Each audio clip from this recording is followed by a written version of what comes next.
Why fools rule the world? Scientific explanation. Have you ever sat in a meeting, in a classroom, in a parliament, in any of the countless institutions through which modern societies organize their most consequential decisions, and felt a quiet, disturbing certainty that the person with the most authority in the room was not the most intelligent person in it? Have you ever watched someone rise to enormous power and thought, with a clarity you immediately suppressed because it seemed too dangerous to fully acknowledge, that this person's ascent had very little to do with their wisdom, their judgment, their actual understanding of the systems they were now controlling? Have you ever looked at the people who run our governments, our corporations, our cultural institutions, and asked yourself with genuine bewilderment how this happened? This feeling is not elitism. It is not the sour resentment of people who believed they deserved power and did not receive it. It is something more precise and more disturbing than that. It is the specific discomfort of a pattern that, once you see it clearly, appears almost everywhere you look. The pattern of competence being consistently undervalued, of wisdom being systematically pushed to the margins, of a specific set of qualities that have almost nothing to do with actual intelligence reliably producing social dominance across cultures, across historical periods, across virtually every kind of institution that human beings have ever created. This is not a paranoid fantasy. It is not the political complaint of one faction against another. It is, as we are about to discover, one of the most well-documented and scientifically grounded phenomena in the entire field of human psychology and social organization. And understanding why it happens, understanding the precise mechanisms through which fools so reliably end up ruling the world, is not merely an academic exercise. It is, at this specific moment in human history, when the decisions being made by the people at the top of our institutions will determine whether civilization navigates its current crises or collapses under their weight, one of the most urgent intellectual tasks that any serious human being can undertake. So let us begin where the science actually begins. Let us begin with a question that sounds almost too simple but turns out to be extraordinarily deep. What actually determines who rises to the top of human social hierarchies? What qualities, what behaviors, what characteristics reliably produce social dominance in the specific kinds of institutions that modern societies have created? Because the answer to this question, the answer that emerges not from political theory or moral philosophy, but from decades of careful empirical research into how human beings actually behave in actual social contexts, is one of the most unsettling findings in all of social science. The qualities that most reliably produce social dominance in human institutions are not the qualities that most reliably produce good decisions, accurate assessments of reality, or genuine understanding of complex systems. They are, with disturbing consistency, a different set of qualities entirely. Confidence, dominance displays, the specific social performances through which individuals signal that they belong at the top of the hierarchy. The capacity to speak with certainty when certainty is not warranted. The willingness to project authority in situations where genuine authority would require acknowledging complexity and uncertainty. The ability to make other people feel, in the immediate social moment, that they are in the presence of someone who knows what they are doing, regardless of whether that impression bears any relationship to actual competence. Let us be precise about what the research actually shows, because the findings are remarkable. In study after study, across wildly different contexts and cultures, researchers have found that the correlation between actual competence and social status in human groups is far weaker than almost everyone intuitively believes. What actually predicts who emerges as a leader is far more reliably predicted by a cluster of traits that psychologists have studied under various names, but that all circle around the same core. The confident performance of competence, rather than competence itself. The social skills required to make others feel secure and led, rather than the intellectual skills required to actually navigate the situation competently. The ability to dominate social dynamics, rather than the ability to understand and manage the underlying realities those dynamics are supposed to address. This finding has been replicated so many times, in so many different contexts, that it has achieved the status of one of the most robust findings in social psychology. And yet it remains almost entirely absent from public discourse about leadership, about governance, about the organization of institutions. We continue to speak as though the people who rise to the top of our institutions generally deserve to be there, as though the process by which they rose reflects some reliable connection between the qualities required for dominance and the qualities required for good decisions.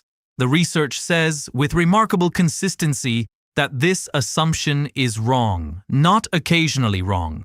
Systematically, structurally, mechanically wrong, in a way that is built into the very architecture of how human social hierarchies function. To understand why this is, you need to understand something about the evolutionary history of human social organization that is rarely discussed in polite company, but is absolutely essential for understanding the world we currently inhabit. Human beings are a social species. We have been a social species for so long, and our survival has depended so completely on our ability to function within groups that natural selection has shaped our psychology in profound and pervasive ways to orient our behavior toward the social dynamics of the group rather than toward the independent assessment of reality. For most of human evolutionary history, the individual who survived and reproduced successfully was not necessarily the individual who understood reality most accurately. It was the individual who navigated the social dynamics of their group most effectively, who managed their status and their alliances and their reputation with sufficient skill to remain embedded in the group rather than being expelled from it. This means that the human brain, the same brain that is capable of producing the mathematics of general relativity and the moral philosophy of Kant, is also, at a much deeper and more automatic level, a status tracking machine. It is constantly, unconsciously assessing the social hierarchy of every group it finds itself in, monitoring signals of dominance and submission, adjusting behavior to maintain or improve status, and making rapid, largely unreflective judgments about who deserves deference based on cues that were reliable predictors of genuine capability in the small, face-to-face groups of our evolutionary past, but that are largely decoupled from genuine capability in the complex institutions of the modern world. The cues that triggered status recognition in our evolutionary past were, for the most part, genuinely correlated with the qualities that mattered for group survival in that environment. A person who displayed physical strength and confident body language in a small hunter-gatherer band probably was more capable of protecting the group from external threats. A person who spoke with confidence and decisiveness in a small tribal council probably did have more experience and better judgment. In the environment for which our social psychology was designed, the signals of status and the reality of competence were reasonably well correlated. But the institutions of the modern world are not small hunter-gatherer bands or tribal councils. They are extraordinarily complex systems, governing processes and managing information at scales that would be literally incomprehensible to our evolutionary ancestors. The qualities required for genuinely effective leadership in a modern government, a modern corporation, a modern research institution are almost entirely cognitive, rather than physical or performative. They require the ability to reason accurately about systems of enormous complexity, to integrate information from vast and varied sources, to maintain calibrated uncertainty rather than false confidence in situations where the honest answer is genuinely unclear, to update beliefs rapidly when new evidence demands it, and to make decisions whose consequences will unfold over years or decades rather than hours or days. None of these qualities are well signaled by the social cues that our status recognition psychology was designed to respond to. In fact, several of them are actively anti-correlated with the behaviors that reliably produce social dominance in human groups. The person who maintains calibrated uncertainty, who says, "I am not sure and here is what I do not know," alongside "here is what the evidence suggests," is performing a social behavior that our status recognition system reads as weakness. The person who updates their beliefs rapidly when new evidence demands it is performing a behavior that in social terms looks like inconsistency. The person who acknowledges the genuine complexity of a situation is performing a behavior that, in the social dynamics of most human institutions, reliably produces less status than the person who compresses everything into a simple narrative and communicates it with absolute conviction, regardless of whether that narrative bears any reliable relationship to the actual complexity it is supposed to represent. What this means in practical terms is that human social institutions have a systematic structural bias towards selecting for a specific cluster of psychological traits that are genuinely useful for navigating social hierarchies and genuinely harmful for making good decisions. And because this bias is not a conscious policy choice but a built-in feature of how human social psychology functions, it is almost impossible to eliminate through the usual mechanisms of institutional design. This is the first and most fundamental mechanism through which fools end up ruling the world. Not through conspiracy, not through the deliberate suppression of competent rivals by malicious actors, but through the automatic, unconscious operation of a social psychology that evolved to solve a problem in a very different environment, and that is now, in the enormously complex institutions of the modern world, systematically selecting for the wrong qualities. But there is a second mechanism, equally well documented and equally disturbing, that compounds and accelerates the first. It is a phenomenon that researchers have studied under a number of names, but that is perhaps most precisely described as the Dunning-Kruger effect in its full, complex, and frequently misunderstood form. The core finding, which has been replicated dozens of times across cultures and contexts, is that the people who are least competent in a given domain tend to be precisely the people who are most confident in their competence in that domain. And the reason for this is not simply that incompetent people are unaware of their own limitations. It is something more precise and more deeply embedded in the psychology of human cognition.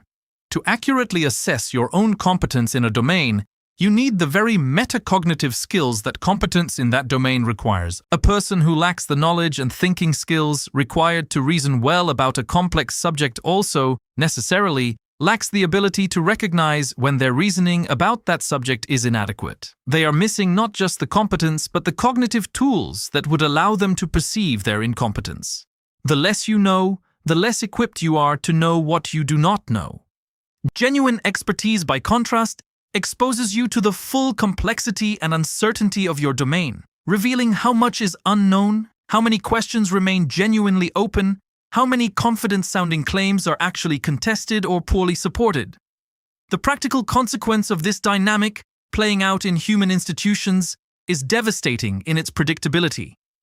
The people with genuine expertise tend to communicate with the calibrated uncertainty that genuine expertise produces, hedging their claims, acknowledging complexity, expressing appropriate doubt. The people without that expertise tend to communicate with the breezy, uncalibrated confidence of people who do not know enough to know what they are missing.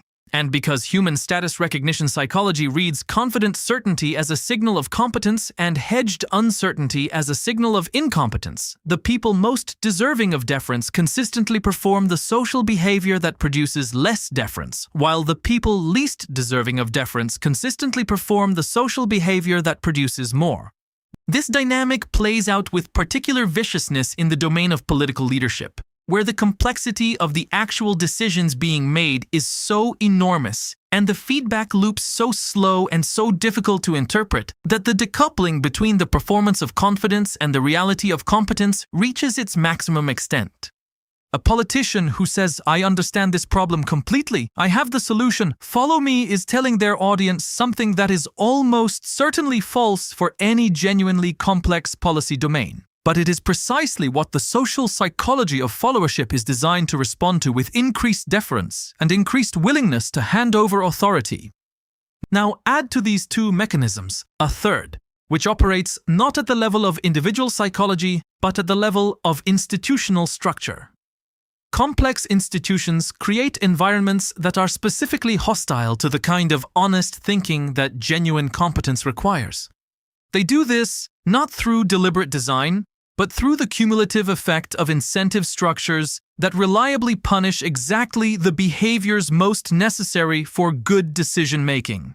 Consider what it takes to survive and thrive in a large, complex organization. It requires, above almost everything else, the management of social relationships, the navigation of alliances and rivalries, the careful attention to who has power and what they want to hear, the calibration of your expressed opinions to the preferences of the people above you in the hierarchy, not necessarily because you are consciously dishonest, but because the social costs of expressing opinions that powerful people do not want to hear are immediate, concrete, and personally experienced, while the costs of suppressing accurate but unwelcome assessments fall primarily on the institution as a whole rather than on the individual who did the suppressing.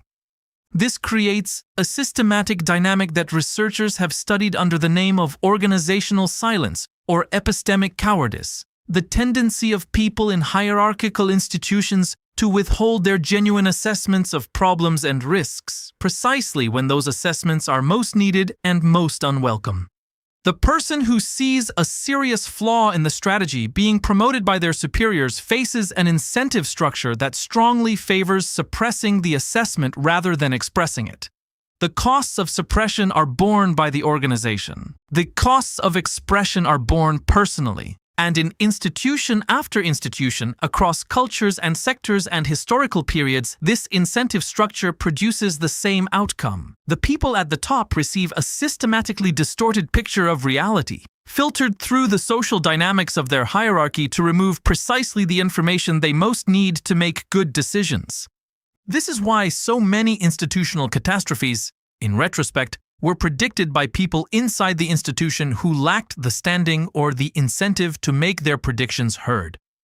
The engineers who raised concerns about the design flaws that caused catastrophic failures, the risk analysts who identified the financial vulnerabilities that collapsed entire economies, the intelligence professionals who assembled evidence pointing toward threats that decision-makers found politically inconvenient to acknowledge.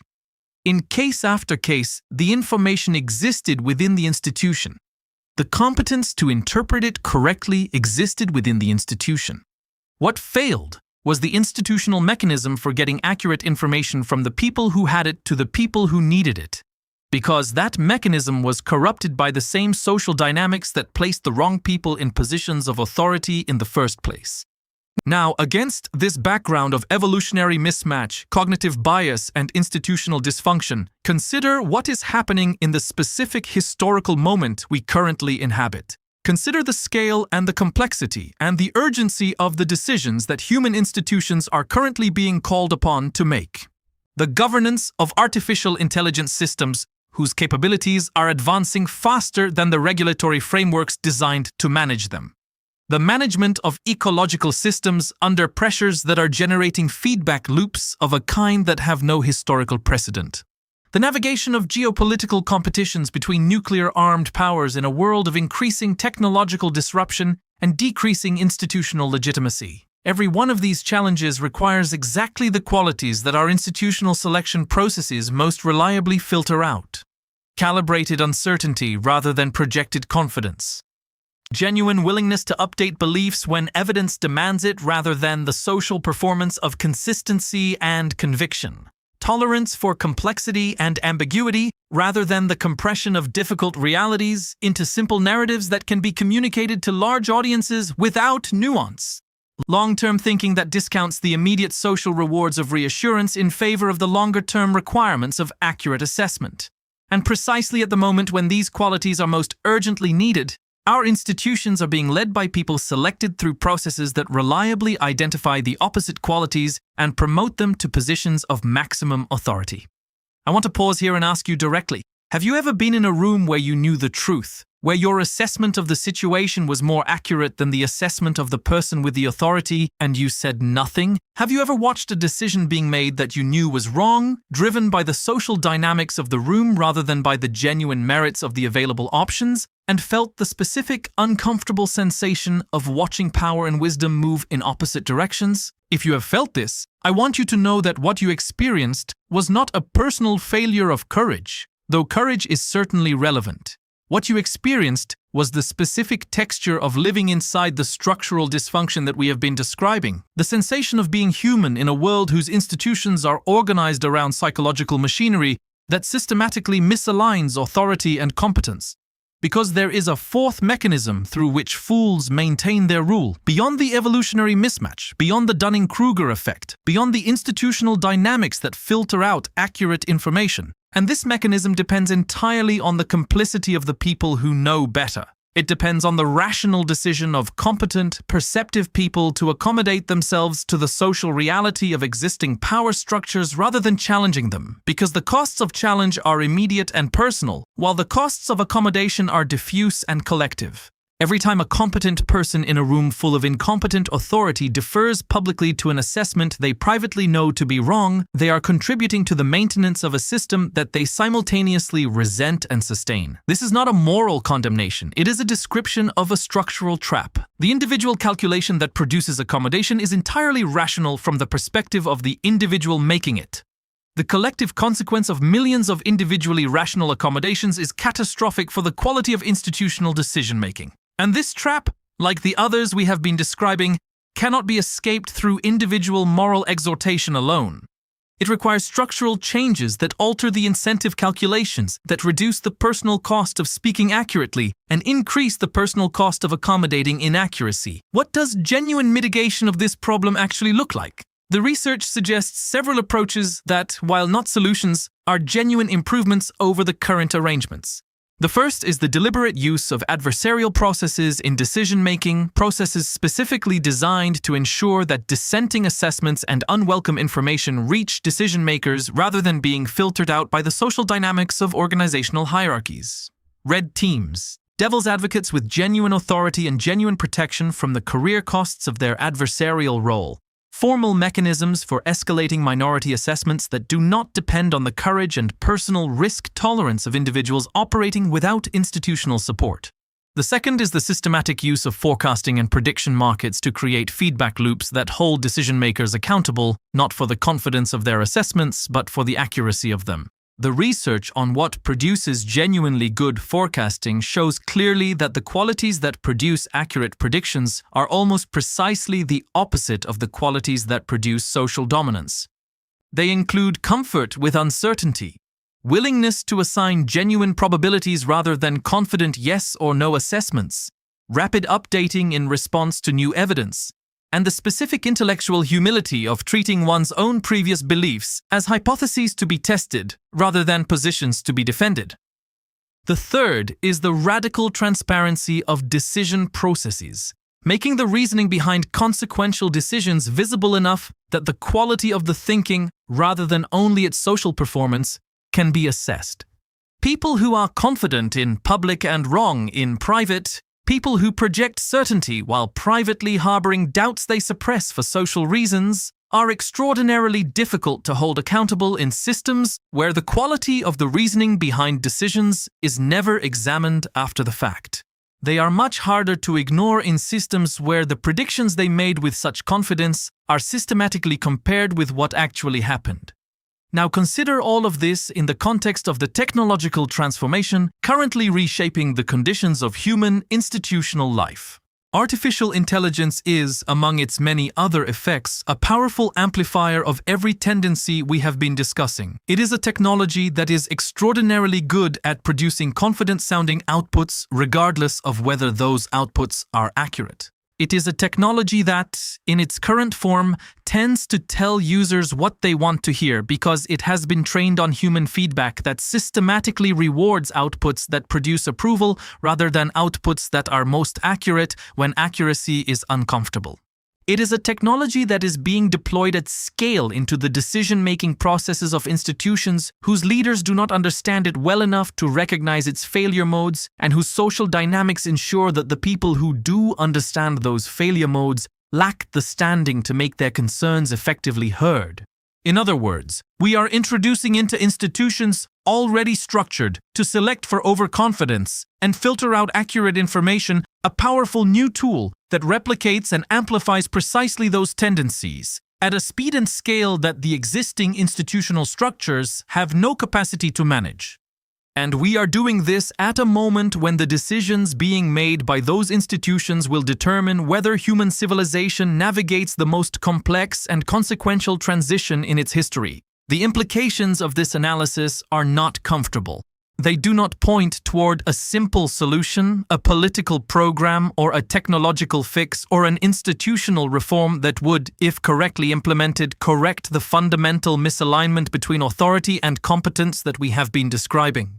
They point instead towards something harder and more demanding, toward the recognition that the problem of fools ruling the world is not a problem that can be solved from the top down, because the top is exactly where the problem is most concentrated and most self-perpetuating. It can only be addressed from the bottom up, through the accumulated effect of millions of individual decisions by people who understand what is actually happening clearly enough to stop contributing to its maintenance through their silence and their accommodation. This means developing the specific habit of saying accurate things in rooms where accurate things are unwelcome, not recklessly and not without strategic intelligence about how and when and to whom accurate things can be said with maximum effect and minimum self-destruction, but deliberately and consistently, rather than falling into the default of comfortable silence that the social dynamics of every hierarchical institution reward.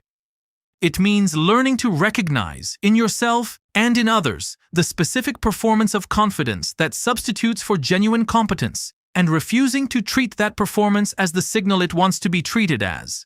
It means building and sustaining the specific kind of community that values calibrated honesty over comfortable agreement, that makes it possible to maintain genuine intellectual integrity in institutional environments that structurally punish it.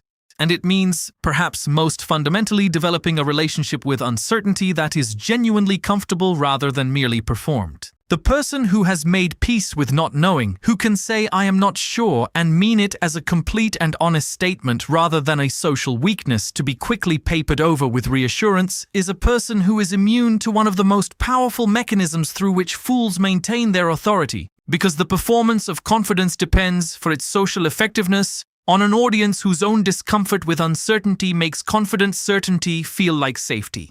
Dissolve that discomfort. Replace it with a genuine appreciation for the value of calibrated honest uncertainty, and the social magic of confident incompetence loses much of its power.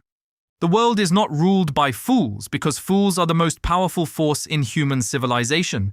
It is ruled by fools because the people who are not fools have, for largely rational and largely understandable reasons, decided in sufficient numbers that the cost of challenging that rule exceeds the benefit. Change that calculation through structural reforms that alter the incentives, through cultural shifts that change what is socially rewarded and punished, through the accumulated effect of individual decisions by people who understand clearly what is at stake and refuse to pretend otherwise, and the pattern, which has persisted for so long that it feels like the natural order of things, becomes something else. It becomes a problem that was solved by people who saw it clearly and who decided that seeing it clearly was not enough.